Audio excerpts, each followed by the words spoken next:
Hey everyone, it's Katizi here, back with another build guide, and today I'm excited to share my Cold Ethereal Knives Deadeye. This is the main build that I've been playing in 3.13 Ritual League, and it's pretty good for mapping, it's very good in rituals, and it's also decent for bossing. I did manage to put this together in SSF, but it is kind of a moderate to high budget build, so I guess this guide is for both SSF and trade. But in this guide, I will also cover how to craft all the gear required for the build. So the main idea is to use ethereal knives with the Ring of Blades threshold jewel to fire multiple projectiles in a circle. Then we're going to combine that with the Deadeye Ricochet Ascendancy node, which was reworked, and now it gives projectiles a chance to chain off of walls. The idea is that with multiple ethereal knives bouncing off of walls, in theory, we can get a lot of clear speed and also increase single target damage, since multiple knives, if they bounce off of walls, can indeed hit the same target. And also on top of all that, we are going to convert 100% of ethereal knives base physical damage to cold to not only make it easier to scale, but also allowing us to apply ridiculous chills and freezes to bosses. Concerning defensive layers, this build is a life and energy shield hybrid with the greater focus on life, and it primarily focuses on evasion and dodge for defense. For defensive notables, we have Acro and Phase Acro, Wind Dancer, and also the new Deadeye Ascendancy node Wind Ward. Given the fast cast speed of ethereal knives, usually you're going to be at 9 to 10 Wind Ward stacks. This build also uses a cast when damage taken link, which I'll talk about later. This is the endgame skill tree for the build. There will also be a POB link provided in the description. For bandits, I would recommend killing Alira for crit multi, mana regen, and resists. Basically, Ethereal Knives is a physical spell and we are trying to convert 100% of its damage to cold. Therefore, the main things we want to scale are physical damage, cold damage, spell damage, cast speed, crit chance, crit multi, and of course, life. For utility, we want to scale chain, dodge, and movement speed. For the anointment, I would recommend taking Arcane Potency for 30% spell crit chance and 30% spell crit multi. For the Ascendancy, we're going to be using the Deadeye Ascendancy, and in this Ascendancy, the main one that we were concerned about is Ricochet. This is a new node, it's been reworked. It allows all projectiles from ethereal knives to chain one time, and also every time a knife collides with terrain, it has a 30% chance to chain to a nearby enemy. We're going to be using this in conjunction with these three little nodes here, which increase chaining range and cause projectiles to deal more damage to targets they chain from. The idea is that in a narrow corridor, for instance, ethereal knives is going to fire a lot of projectiles and we're going to get a lot of chains. Second, we're going to be using Gathering Winds for Tailwind, of course. This is most notable for increasing cast speed and movement speed. And then we path down here to Wind Ward. This is a new node, and it gives 3% less damage taken per Gale Force. There is a maximum of 10 Gale Force, so given the fast cast speed of EK, you're going to be at 27 to 30% less damage taken usually in a single hit. And then finally, we're going to go down and take Focal Point. This gives 75 increased effect of marks, and it also causes enemies nearby your marks to deal less damage to you. So it's pretty good defensively and offensively, and the main mark that we're concerned about is going to be Assassin's Mark, giving a lot of bonuses to crit against a single target. So with regard to jewel sockets, given the pathing that I have, we get access to 4 different jewels. And the first one is obviously going to be Ring of Blades. Ring of Blades allows EK to fire projectiles in a circle, which is pretty much the main idea of the build. Since this jewel is pretty common, make sure to try to get a good corruption as well. The second jewel should ideally be a Watcher's Eye. The best mod that you can get is Cold Conversion with Hatred, but since I was SSF, I was not able to get my hands on one of those, but anything with Hatred and Zealotry is pretty good. The third jewel that I would recommend is a Thread of Hope with large radius. You put it over here and it gives you access to Heart of Ice for a lot of damage, Breath of Rime for a lot of damage, Light Eater for damage on full energy shield, and Snowforged for 30% cold damage, 30% crit chance, and a bit of res. And also you can take Arcane Focus as well for a bit more energy shield. So overall, very, very good Thread of Hope location. I would really recommend this. And then finally for the fourth jewel, I would highly, highly recommend an Inspired Learning. So Inspired Learning, for anyone not familiar, it's basically like a mini headhunter. Every time you kill a rare monster, you gain one of its mods for 20 seconds. So in rituals, for example, there's tons of rare monsters, and as a result, you get lots and lots of stacks. And but for this to work, you need 4 notables allocated in radius, and it just so happens that right here, all 4 of these notables that I have are beneficial to the build, so it's perfect. You get Blood Drinker for life, Resourcefulness for life, Mind Drinker for mana sustain, and also Soul Thief for a little bit of Spell Leech, Energy Shield, and also Evasion. And of course, if you don't have any of these jewels, you can also just use like a normal Cobalt jewel with like 7% life and like some crit. That can also be pretty good.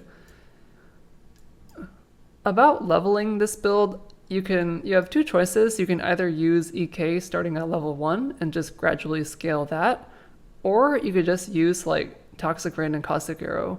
Personally, what I did was I used TRCA all the way through campaign, and then after that I respec into EK.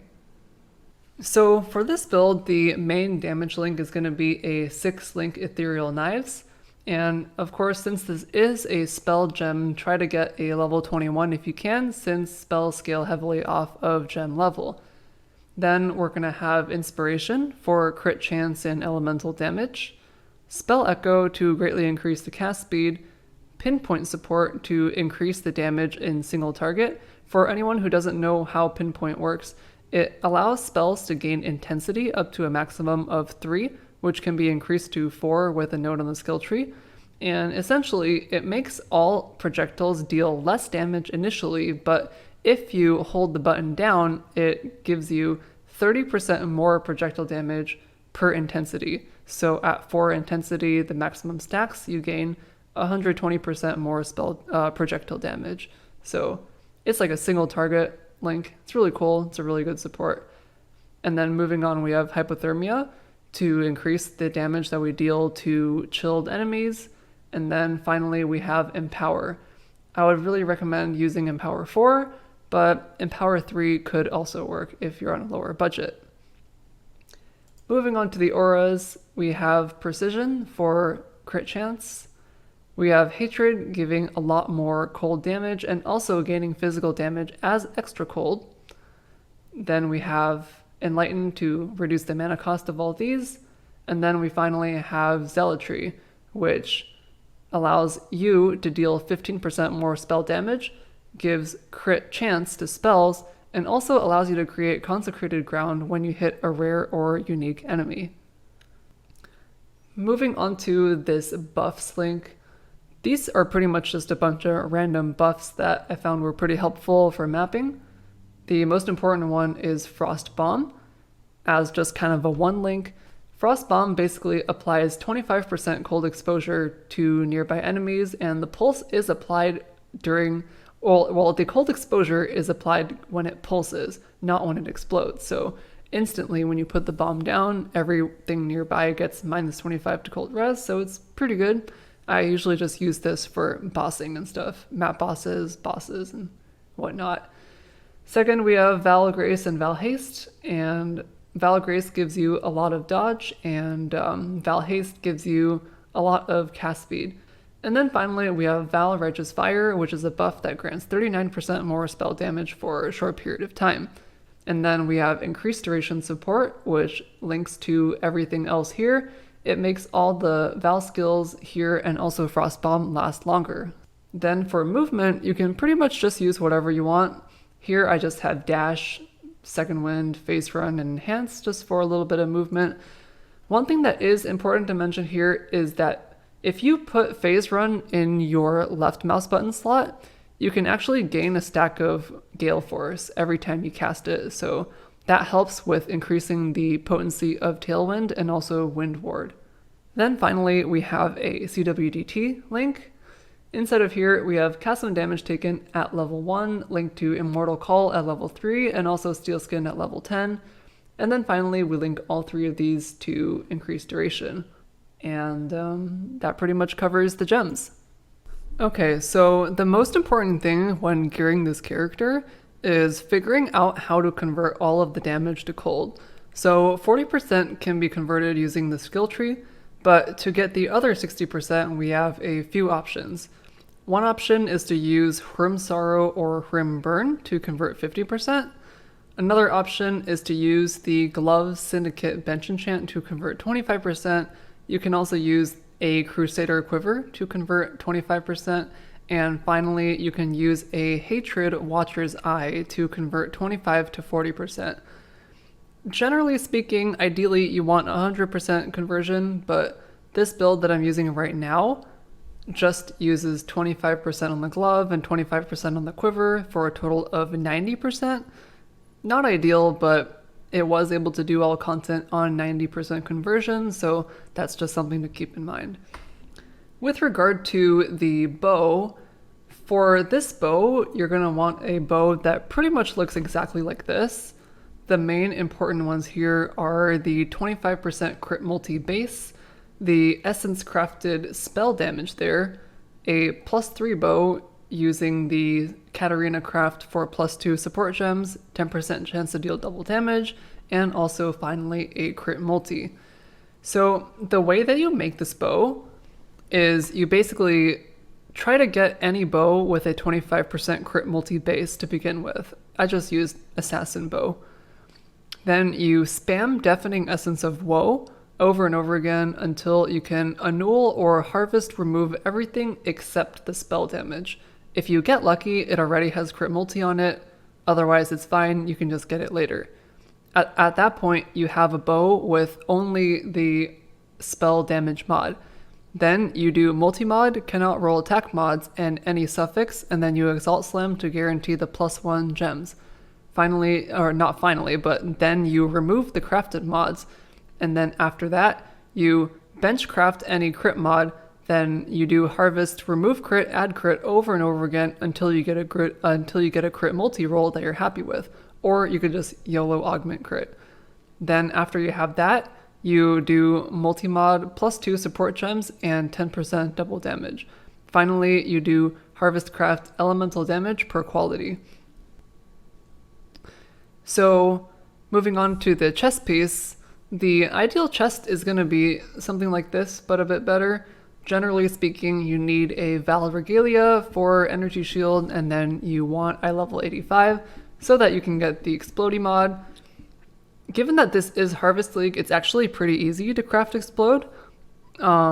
Basically what you do is there are like only 3 possible prefixes on Explodey chest that are tagged physical.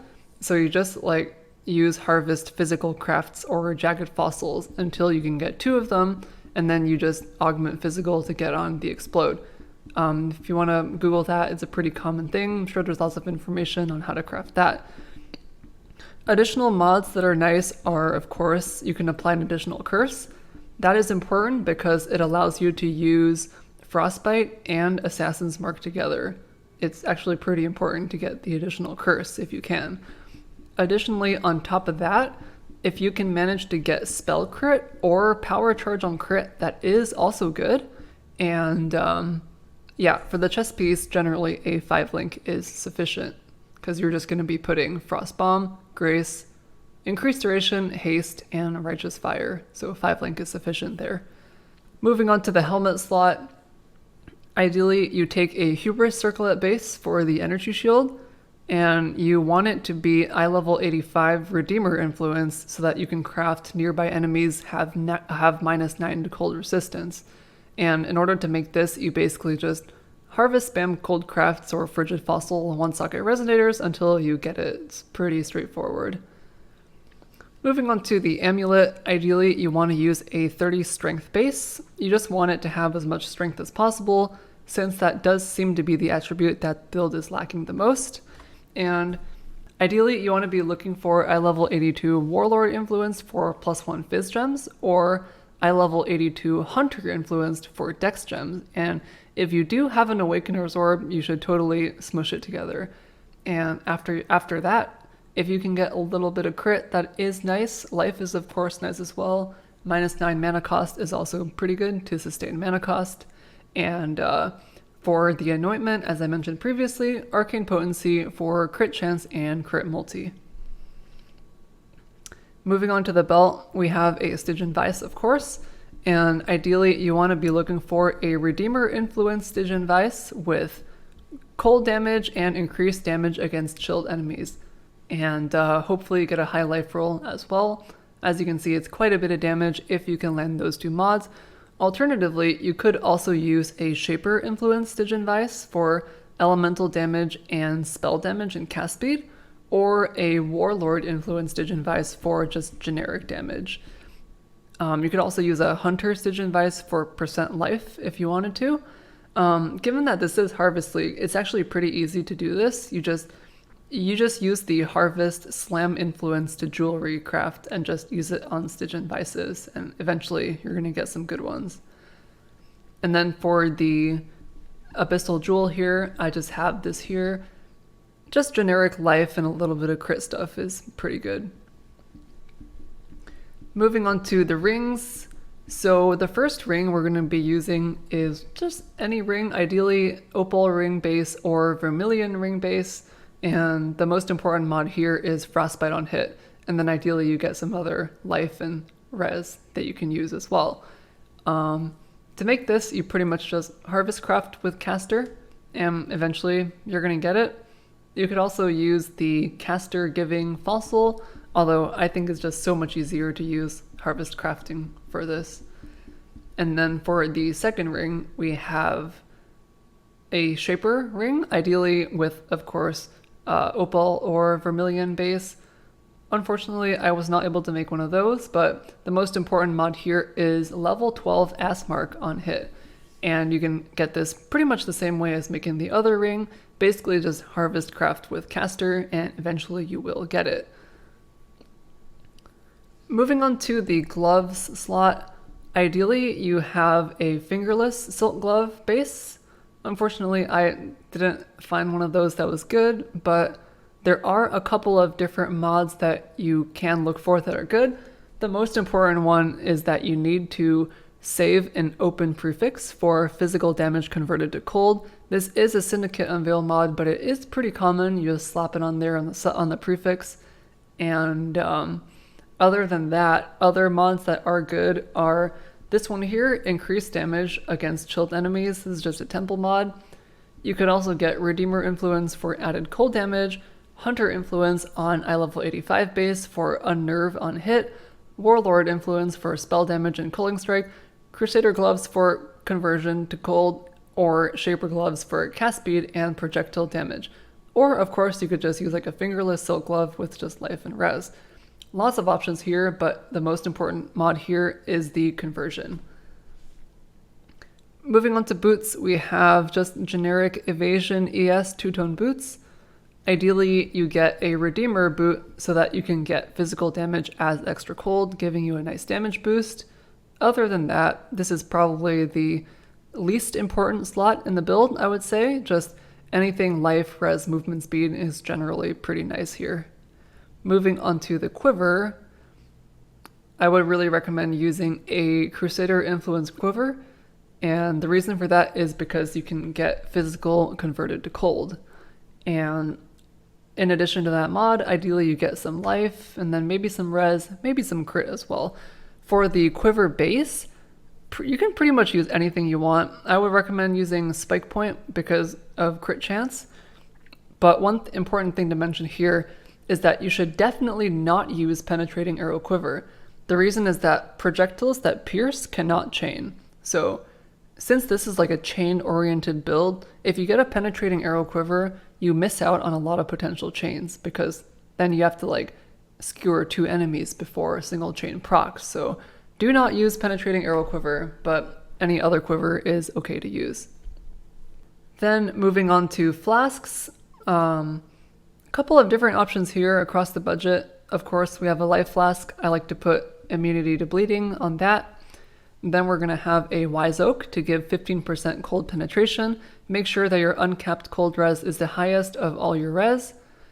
Then we have any kind of Quicksilver Flask for movement speed. Then we need some sort of flask that gives Onslaught for the cast speed. I would really recommend using a Sinner Swallow. The life on kill, mana on kill, and energy shield on kill is super duper nice. If you can get a little bit of fire damage, it's also good because then you can ignite enemies and they take 10% increased damage. Otherwise, not a big deal. The main thing here is Onslaught in conjunction with the recovery on kill. If you don't have a Sinner Swallow, you can just use like a normal Silver Flask for this. And then in the final slot, we have Bottled Faith. If you can afford it, of course it's great.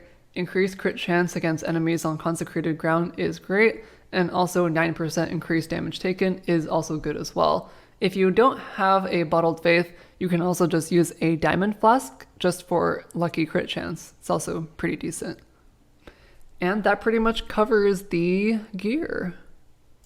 And then for the final section of this video, I wanted to do a little bit of POB warrior damage calculations.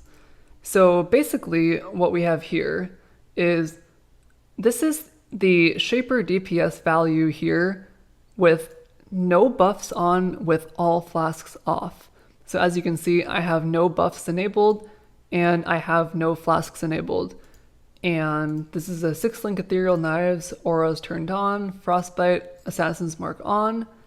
And for the configuration, I have put Shaper DPS, enemy is chilled, of course, because we'll always chill them. Enemy will always be on consecrated ground because we use Bottled Faith and also Zealotry. Then we have consecrated ground checked because we're always going to be on consecrated ground. We have Tailwind because of our Deadeye Ascendancy. And then we have inspiration charges, which will always be at max from inspiration support. We have 10 Gale Force. Generally speaking, you will be at 10 if you continually cast. And we have 4 intensity for our pinpoint support. So this is like, if you stand still with no buffs active, no flask active, you have 1.4k Shaper DPS. I know it's not that high, but given that this is like mainly a mapping build and like a ritual farming build, it's actually pretty good. 1.4 mil Shaper DPS with like no buffs active is actually pretty decent in my opinion. And then let's see what happens if we turn on the flasks. So if we turn on all the flasks, you can see that DPS goes up to 2.7 mil Shaper DPS.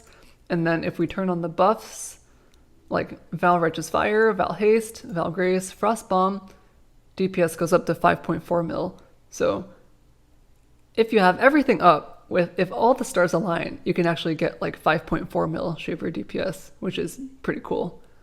And then that's also not considering any of the inspired learning buffs. So like in mapping, for instance, you're going to steal like a ton of rare monster mods, especially if you're doing rituals, and that just like doubles or triples your damage in maps, which is pretty nice as well, which is also not factored in here. And that pretty much wraps it up for this build guide. Let me know in the comments below if you like the guide. Let me know if you have any different ideas on how to do anything. I will try to respond to every comment that I can. And as always, thank you guys for watching and see you guys in the next video.